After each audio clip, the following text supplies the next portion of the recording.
नमस्कार मित्रों, इस जीवन मंत्र चैनल में पुनः आपका स्वागत है। आज हमारी चर्चा का विषय है पहलगाम में हुआ आतंकी हमला।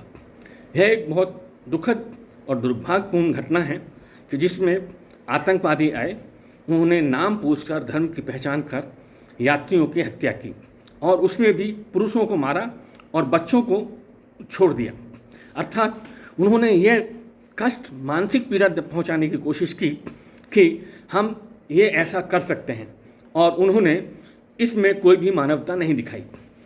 अब इस घटना पर पूरे राष्ट्र में आक्रोश है, और इसके लिए प्रधानमंत्री ने और हमारे सरकार ने भी निर्णय किया कि इसका प्रत्युत्तर दिया जाएगा, और इसके लिए सेना को पूर्ण छूट दी गई कि वो अपने योजना अनुसार अपने सही समय पर इसका प्रत्युत्तर दें। और वो हमारी सेना ने कार्य किया भी, कुशलतापूर्वक, एक बहुत ही अच्छे तरीके से उसका अंजाम दिया। हमारा शत्रु अब भयभीत भी है और वो पहचान चुका है कि हम अगर कोई भी गलत या दुस्साहस करेंगे तो उसका उनको प्रत्युत्तर वैसा ही मिलेगा। विडंबना यह है कि इसके साथ ही हमारे देश में नुक्ताचीनी शुरू हो गई है। नुक्ताचीनी में एक लोक गायक बनते हैं, एक लोक गायिका है जो सारे प्रश्न केवल सेना पर करती हैं कि इतने आतंकवादी पहुंच कैसे गए। मैं उनसे पूछना चाहता हूं कि आपके सड़क चलते हुए कोई भी आके पीछे टक्कर मार देता है तो ये क्या दोष आपको होता है कि आपने क्यों नहीं ये ध्यान रखा, आप क्यों नहीं संभल के चले? या चलते हुए रोड पर चलते हैं, एक्सीडेंट हो जाता है, कोई दूसरी ओर से आपको कोई टक्कर मार देता है, तो ये क्या आपका दोष था? ये तो दोष उनका है, लेकिन लोक गायिका के हिसाब से ये दोष आपका है।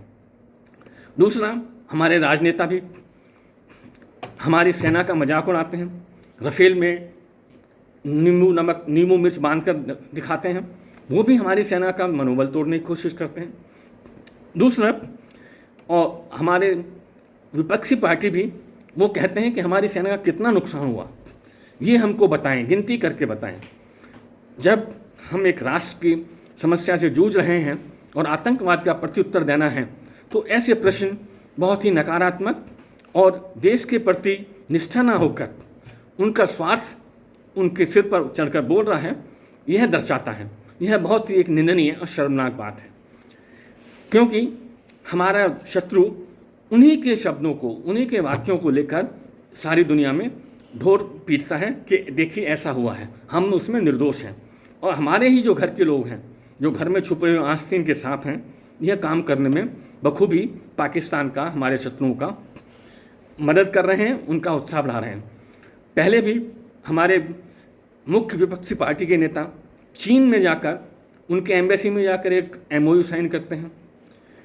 वो जाके पाकिस्तान में बोलते हैं कि आप हमारी मदद कीजिए, हमको जो है भारतीय जनता पार्टी से, जो वर्तमान सरकार है, उससे छुटकारा पाना चाहते हैं। तो यह कहाँ की मानसिकता है? जिस देश के लिए वो रहते हैं उनके लिए वफादारी नहीं है, उनका स्वार्थ उनके सिर पर इतना चढ़कर बोलता है कि वो केवल सत्ता की मलाई चाहते हैं और अपने कर्तव्यों को पालन नहीं करना चाहते।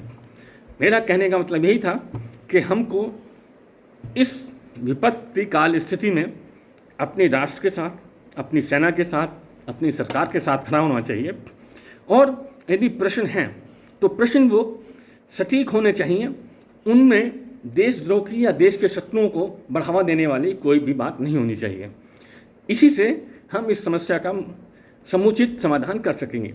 जो यह बोलते हैं कि हमारी सेना बहुत आगे थी तो उन्होंने सीज फायर क्यों किया, तो मैं पूछना चाहता हूँ, 1948 में जब पाकिस्तान और भारत बने भी थे और कश्मीर में हमारी सेना आगे तक पहुँच गई थी, तो कौन UNO में लेकर उस प्रश्न को गया था? तब भी हमारी सेना बहुत बढ़त की स्थिति में थी। उसके बाद 1965 में जब भी हमारी सेना इच्छों की लहर लाहौर तक पहुंच चुकी थी, वहाँ के हमारे सैनिक जो है हुक्का पीकर आए थे, उस वक्त बढ़त किसने किया था? और उसके बाद 1971 में जो ये डींग मारते हैं कि हमने शत्रु के 2 टुकड़े कर दिए और बहुत बड़ी विजय हासिल की थी, तो उन्होंने 93,000 सैनिकों को बंधक बनाने के बाद भी अपने 54 सैनिकों को क्यों नहीं छुटा सके? उस वक्त तब भी हमारी स्थिति बहुत मजबूत थी, तो उन्होंने पाकिस्तान से POK वापस क्यों नहीं लिया? एक शांति समझौता, शिमला समझौता कह के बैठ के वो कहता कि कोई भी मतभेद होगा हम आपसी बातचीत द्वारा सही आएंगे। तो इसमें नई बात क्या है? उन्होंने अपनी जीती हुई ज़मीन छोड़ दी पर अपने सैनिक को छुड़ा नहीं सके और उस पर डींग मारते हैं कि हमने बहुत बड़ा तीर मार दिया। यही अब यह समय आया है, निश्चित रूप से हमारा राष्ट्र एक शक्तिशाली राष्ट्र के रूप में उभर रहा है, पर हमें खतरा शत्रुओं के साथ साथ अपने देश में छुपे हुए गद्दारों से भी है और हमें उन्हीं से सावधान रहना पड़ेगा और उनको कठोरतापूर्वक कुचलना भी होगा, क्योंकि यह बात हमेशा याद रखने वाली योग है कि नागिन को जितना दूध मिले उतना ही गरल उगलती है। हम कुछ भी कह लें, अगर सांप को हम दूध पिलाएंगे तो हमको डसेगा ही। हाँ, अगर सांप को हम अपने सिर पर रखते हैं या बाजूबंद का इस्तेमाल करते हैं तो सांप बाहर डंक मारेगा, लेकिन अगर आस्तीन में छुपा के रखते हैं तो हमको डंक मारेगा। तो हमको यही चीज़ ध्यान में रखनी चाहिए और अपनी सेना का, अपनी सरकार का साथ देना चाहिए।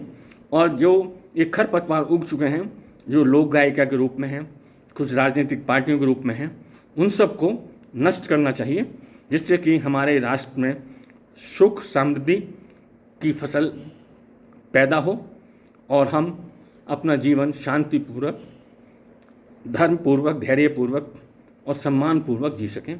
धन्यवाद।